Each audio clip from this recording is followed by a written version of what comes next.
नमस्कार, आप live cities का खास कार्यक्रम देख रहे हैं सुबह की चाय और मैं हूं वसीम खान। देखिए, चाचा ने बिहार की राजनीति में पुत्र को आगे कर दिया है। सियासत गर्म है। जीतन राम मांझी ने खुले मंच से बड़ा ऐलान किया है। क्या जीतन राम मांझी मोदी कैबिनेट से इस्तीफा दे देंगे? बहुत कुछ कहा है। वही खबरों के सिलसिले में हम आगे बात करेंगे। बिहार में सब कुछ ठप। देखिए, विधायक हो या कर्मचारी, सैलरी फिलहाल रुक गया है। क्या है कारण? और दूसरे तरफ देखिए, बिहार के सियासत में जिस तरीके से हलचल है, तेजस्वी यादव ने बागडोर संभाल ली है। आरजेडी में आखिरी फैसला तेजस्वी यादव लेंगे। देखिए, लालू प्रसाद यादव से क्या तेजस्वी यादव आगे निकल चुके हैं? वहीं हम बात करने जा रहे हैं कि बिहार के साथ साथ राजधानी पटना में कड़ाके की ठंड, लोग ठंड से परेशान हैं। सभी विद्यालयों को बंद कर दिया गया है। हमारे साथ वरिष्ठ पत्रकार रवि उपाध्याय सर हैं। सबसे पहला सवाल और बहुत ही अहम सवाल, चाचा ने बिहार की राजनीति में अपने पुत्र को आगे कर दिया, धरने पर बैठ गए। सर, क्या इसे माने? 2025 इसी वर्ष चुनाव होना है। देखिए, सबसे बड़ी बात है कि चाचा अब तक एनडीए फोल्ड में मजबूती के साथ थे। जी। लेकिन हम लोग जैसा बार बार कह रहे थे कि चाचा निश्चित रूप से अब पाला बदलने को तैयार हैं हम्म। और वह पाला बदल करके महागठबंधन के साथ, तेजस्वी के साथ, लालू हम्म। प्रसाद यादव के साथ हाथ मिलाकर चलने को तैयार हैं। हाँ। तो अब इस पर एकदम स्पष्ट रूप से आप देख रहे हैं कि मुहर भी लगती हुई दिखाई पड़ रही है। और चाचा ने दलित कार्ड खेला है। अच्छा। दलित कार्ड इस लिहाज से खेला है हम्म। क्योंकि देखिए, उन्होंने कहा है कि सरकार ने, नीतीश सरकार ने जो है सो दलित और महादलित दो भाग में बांटा, यह जी। उचित नहीं है, नंबर एक। और वह दलित सेना के राष्ट्रीय अध्यक्ष भी हैं पशुपति कुमार पारस, जो लोक जनशक्ति पार्टी रामविलास, सॉरी, जो राष्ट्रीय लोक जनशक्ति पार्टी के अध्यक्ष हैं और पूर्व केंद्रीय मंत्री हैं। हाँ। बीते दिन वह धरना पर बैठे हम्म। गर्दनी बाग में, और वह चौकीदार जो होता है उसके चौकीदार दफादार। दफदार के लिए, हम्म। वह लड़ाई लड़ने के लिए। और चौकीदार में आप मैक्सिमम देखिएगा पासवान समाज के लोग हाँ। ही उसमें आपको चौकीदार में रहते हैं। और ये इन लोगों की नियुक्ति की बात कही जा रही है। अभी तक नियुक्ति नहीं, तो यह नियुक्ति में भी जो झोल झाल दिखाई पड़ रहा है उसी को लेकर के, और वे अंतिम लड़ाई लड़ने के लिए हैं। और देखिए, धरना पर पशुपति कुमार पारस के साथ उनके पुत्र जो यश राज पासवान है, पहली हाँ। बार उन्होंने धरना पर अपने पुत्र को इंट्रोड्यूस किया, हम्म। सबसे आम आवाम से परिचय कराया धरना के माध्यम से, और बड़ी संख्या में जुटान हुआ था पासवान समाज का। हम्म। तो और उसमें आप समझिए उनके साथ में कौन थे बैठे हुए, श्रवण अग्रवाल जो राष्ट्रीय प्रवक्ता हैं, उनके साथ बैठे थे प्रिंस राज पासवान जो प्रदेश अध्यक्ष हैं उनकी पार्टी के, एक्स एमपी हैं, एक्स एमपी सूरजभान सिंह बैठे हुए थे, केशव सिंह बैठे हुए थे, तमाम लोग उनकी पार्टी के लोग, और वह धरना पर बैठे रहे और मजबूती के साथ उन्होंने इस बात को उठाया। और देखिए, सबसे बड़ी बात है कि अब ये स्वरूप बनता हुआ दिखाई पड़ रहा है। आज के जी। धरना के बाद से यह स्पष्ट हो गया कि चाचा जो पशुपति कुमार पारस हैं, उनकी पार्टी अब महागठबंधन के फोल्ड में जाती हुई दिखाई पड़ रही है 2025 के विधानसभा चुनाव। बिल्कुल सर। वहीं दूसरे तरफ जीतन राम मांझी, देखिए, बिहार की सियासत में एक नाम खूब गूंज रहा है, जीतन राम मांझी। और सवाल उठ रहा है कि जीतन राम मांझी क्या नाराज हो गए हैं? क्या मोदी कैबिनेट से इस्तीफा दे देंगे? और जीतन राम मांझी आगामी चुनाव को लेकर स्पष्ट रूप से कहते नजर आ रहे हैं, 20 से नीचे नहीं, कंप्रोमाइज करने के मूड में नहीं है। तो क्या सच में मोदी कैबिनेट से इस्तीफा दे देंगे जीतन राम मांझी, जिस तरीके से खुले मन से बयान दे रहे हैं? देखिए, एक बात तो समझनी पड़ेगी, इसको ऐसे हम लोग समझे कि जीतन राम मांझी और नीतीश कुमार ने ही उनको मुख्यमंत्री बिहार बनाया था। हाँ। याद करिए उस कालखंड को। चुनाव परिणाम जब उनके अनुकूल नहीं था नीतीश कुमार ने लोकसभा चुनाव परिणाम को, तो वो इस्तीफा करके इनको उन्होंने बनाया था। देखिए, वह सब बात छोड़ दीजिए, अब आइए कि क्या नीतीश कुमार और जीतन राम मांझी में सब कुछ ठीक है, ऑल इन बेल है या नहीं? अब समझने वाली बात है। क्योंकि देखिए, जो उस समय जीतन राम मांझी को बनाया था और कितना कितना तल्खी बढ़ गया था। जी बिल्कुल। उसके बाद से फिर जीतन राम मांझी को स्टेप डाउन किया गया, जीतन राम मांझी हटे, उसके बाद फिर नीतीश कुमार मुख्यमंत्री बने।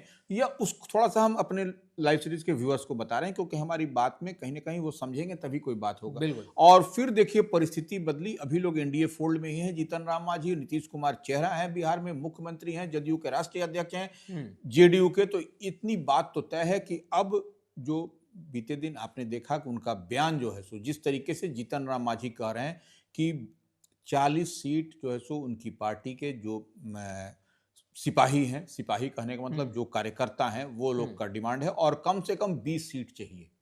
और हम किससे मांगेंगे, किससे कहेंगे? हमको भूख है आधी रोटी की, और एक कोना अगर आप दे दीजिएगा तो उससे पेट भर जाएगा क्या? और वो गिना रहे हैं कि आजादी के 75 साल हो गए और अभी तक हम लोग किस हाशिए पर हैं। तो ये सबसे बड़ी बात है। जिस सरकार को ध्यान देना था अब तक सरकार ने ध्यान नहीं दिया। ठीक है, वह उनका इशारा यूपीए गवर्नमेंट की तरफ हो सकता है, कांग्रेस में की ओर हो सकता है, लेकिन बाद के कालखंड में तो नरेंद्र मोदी की भी सरकार रही, तो वह उसको उनको भी वह डॉक में घेर रहे हैं, बिहार सरकार को भी वह। तो यह कुल मिलाकर के जो उनका जो, और साथ में यह भी कह रहे हैं कि देखिए हम जो है सो जाने वाले नहीं, हम एनडीए में ही हैं। हाँ। सब बात कह रहे हैं वो, लेकिन सब बात कह करके जिस तरीके से वह कहते हुए नजर आ रहे हैं कि हमको इतना अच्छी सीट चाहिए, इससे कम में समझौता नहीं, 20 तो हमको चाहिए ही चाहिए, हम लोग का बेहतर स्ट्राइक है, अगर हमारे जो समाज के लोग हैं उनको प्रतिनिधित्व चाहिए। तो ये सब मिला जुला करके यह सब जितनी बात वह कह रहे हैं, उनकी बात को आप डिकोड करिएगा तो कुछ न कुछ तेवर, उनका टोन और ट्यून बदला हुआ है। यह बात एकदम तय मान के चलिए। और वो जितनी सीट वो पिछली बार विधानसभा के चुनाव में लड़े थे, उनकी पार्टी हिंदुस्तानी आवाम मोर्चा के वो संरक्षक भी हैं और नरेंद्र मोदी कैबिनेट में मिनिस्टर हैं, यह बताने की जरूरत भी नहीं है। लेकिन बावजूद इसके उनकी जो तल्ख जो बयान है वह लगातार इन दिनों सुर्खियां बटोर रहा है। तो इस लिहाज से समझा जा सकता है कि वह इस बार कम से कम जो कह रहे हैं 20 तो नहीं, मान लीजिए 15 सीट पर, 17 सीट पर भी वह बात करेंगे, नहीं तो इससे कम पर लगता नहीं है। और यह नाराजगी में और भी बल देता है जबकि आप उनकी पार्टी को दिल्ली के विधानसभा चुनाव में एनडीए की ओर से एक सीट नहीं दिया गया। ठीक उसके पहले झारखंड का विधानसभा चुनाव हुआ तो हिंदुस्तानी आवाम मोर्चा को नहीं दिया गया, और वहीं जो है सो चिराग पासवान की पार्टी लोक जनशक्ति पार्टी जो रामविलास है उसको दिल्ली में भी एक सीट मिला और झारखंड में भी एक सीट मिला विधानसभा के चुनाव में। तो यही परेशानी एकदम स्पष्ट रूप से दिखाई पड़ता है, और यही हम जो बात कह रहे हैं उस पर यही मुहर भी लगता हुआ दिखाई पड़ रहा है। सर, विधायक हो या कर्मचारी, बिहार में हर लोग परेशान है और खास तौर पर वेतन। सर, क्या है मामला? विधायक और कर्मचारी, क्या सच में रुक गया वेतन? देखिए, एक बात है CFMS, हाँ, इसको हम लोग बोलते हैं कॉम्प्रिहेंसिव फाइनेंशियल मैनेजमेंट सिस्टम। अच्छा। तो ये जो है सो ऐसे वेतन भुगतान और तमाम तरह के विधायक हों, MLC हों या अन्य काम जो शिक्षक, ये वो स्वास्थ्य, तो ये सब, और उसमें जो है सो CFMS का 1 और 2, तो इसी का जो है उसी में कुछ लोचा हुआ है, जिसके कारण बीते कुछ दिनों से आपको वेतन भुगतान में जो है सो या पेंशन भुगतान में कुछ विलंब चल रहा है। और उसको लेके कहा जा रहा है कि विधायकों का भी पेंशन, MLC का भी पेंशन और कर्मचारियों का भी वेतन भुगतान और अधिकारियों का भी वेतन भुगतान रुका हुआ है, और पेंशन भी इसके चलते रुका हुआ है CMFS में जो गड़बड़ी तकनीकी रूप से आई है उसी को लेकर के। तो यह अब देखिए कब तक सॉर्ट आउट होता है, क्योंकि इसके चलते कई सारे जो डेवलपमेंट के काम और वेतन भुगतान और सब से थोड़ी परेशानी बढ़ी हुई है इन दिनों बिहार में। सर, लालू प्रसाद यादव को पीछे छोड़ तेजस्वी यादव आगे निकल चुके हैं, और आरजेडी में आखिरी फैसला क्या अब तेजस्वी यादव ले रहे हैं? देखिए, निश्चित रूप से आप इसको ऐसे चलिए कि आरजेडी की राष्ट्रीय कार्यकारिणी की बैठक हुई, हाँ, उसमें यह तो कहा गया कि तेजस्वी यादव ही सब निर्णय लेंगे, उनको अधिकृत किया गया है। उससे पहले आप दिल्ली में देखिए ताल कटोरा स्टेडियम में जो आरजेडी की पहले बैठक हुई थी, तो बीते साल तो उसमें भी जब खुला सत्र था, खुला अधिवेशन था, उसमें उनको अधिकृत किया गया। तो फिर इस बात को बीते दिन जो पार्टी के राष्ट्रीय कार्यकारिणी की बैठक पटना में हुई उसमें कहा गया। तो अब इस बात को मान के चलिए कि 2020 के विधानसभा चुनाव के समय से ही तेजस्वी यादव एक तरीके से आरजेडी की कमान उन्हीं के पास है। अच्छा। और वही अंतिम निर्णय ले भी रहे हैं। अब किसी का उसमें इधर उधर आपको हुलुक बुलुक करने की आवश्यकता नहीं है, देख दुख करने की आवश्यकता नहीं है। तेजस्वी यादव जो कह रहे हैं, जो पार्टी में वो उनका उन्हीं का दिशा निर्देश, उन्हीं का गाइडलाइंस, उन्हीं का सब कुछ, पॉलिसी नीति निर्धारण सब कुछ तेजस्वी यादव कर रहे हैं, जो नेता प्रतिपक्ष हैं, लालू प्रसाद यादव के पुत्र हैं। और बीते दिन आपने देखा भी होगा कि किस तरीके से लालू प्रसाद यादव नीतीश कुमार को लेके कह रहे हैं कि उनके लिए दरवाजा खुला है। मीसा भारती कह रही हैं, आपको तेज प्रताप कह रहे हैं, रोहिणी आचार्य कह रहे हैं, लेकिन तेजस्वी ने कह दिया है कि नहीं, बिल्कुल नो एंट्री। तो नो एंट्री। तो ये देखिए, ये सब चीज चल रहा है और अंतिम फैसला अब तेजस्वी यादव ही ले रहे हैं। इसमें भी कहीं कोई इफ बट की बात नहीं है। आप आरजेडी के किसी भी रिलायबल सोर्सेज से पता करिए, जो तेजस्वी कहते हैं वही लालू प्रसाद यादव, ठीक है वह पार्टी के राष्ट्रीय अध्यक्ष हैं, लेकिन अस्वस्थ होने के कारण तेजस्वी यादव ही को ही पूरी कमान सौंप दी गई है। सर, बीते दिनों पटना डीएम ने एक बड़ा आदेश जारी किया। देखिए, कड़ाके की ठंड है सर, लोग भी कपकपा रहे हैं क्योंकि ठंडी ठंडी हवाएं चल रही है। ऐसे में जो आदेश जारी हुए हैं सर, देखिए, पटना के सभी स्कूल बंद? निश्चित रूप से पटना के सारे स्कूल को मौसम के बदलते मिजाज को देखते हुए, और जो जितनी ठिठुरन भरी ठंड है, हाँ। हवा देख लीजिए कितना बेधने वाली हवा है, लगता है हड्डी को पार कर जाएगी।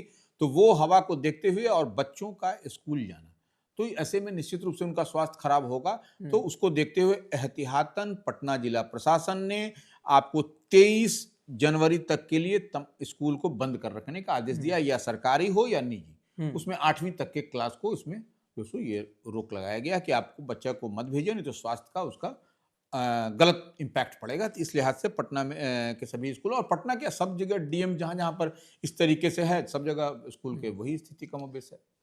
पटना बिहार विधानसभा को लेकर के जिस तरीके से बड़ा कार्यक्रम रखा गया सर, और देश भर के जो विधानसभा के स्पीकर हैं वो पहुंचे थे सर, बीते दिनों समापन हुआ। नहीं, देखिए, बीते दिन निश्चित रूप से 2 दिवसीय ये जो पीठासीन पदाधिकारियों का जो राष्ट्रीय एक आयोजन था यहाँ पर बिहार विधानमंडल में, तो वो जो है सो ओम बिड़ला भी आए थे। हाँ। जो इस लोकसभा के अध्यक्ष हैं, और तमाम देश भर में जितने भी विधानसभा और विधान परिषद है उनके सभापति और अध्यक्ष वो आए थे, और तमाम सेक्रेटरीज भी जो लोग होते हैं तो वो आए थे, और उनका बहुत गहमा-गहमी रहा, और कई सारे वहाँ पर कैसे संचालन होगा, क्या करना है, तो वह सब तरह की बात को बताया गया।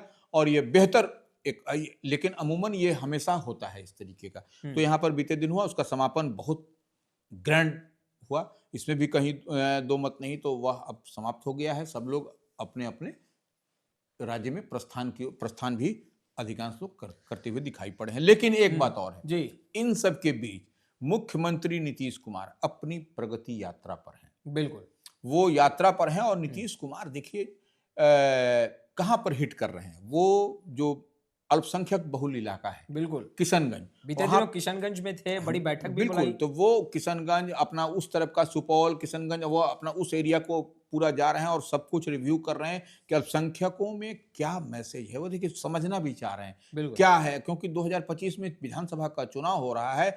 इससे पहले आपने देखा होगा तेजस्वी यादव नेता प्रतिपक्ष भी किशनगंज गए हुए थे। बिल्कुल, तो ये कहीं ना कहीं ये चुनाव को लेकर के यह माने हर जगह आपको ये स्थिति बनती हुई दिखाई पड़ रही है कि कभी नेता प्रतिपक्ष जा रहे हैं, कभी मुख्यमंत्री बिहार जा रहे हैं, मुख्यमंत्री के साथ बड़े बड़े वरिष्ठ अधिकारी जा रहे हैं जो बिहार में, तो वह सब कुछ रिव्यू भी कर रहे हैं। बिल्कुल।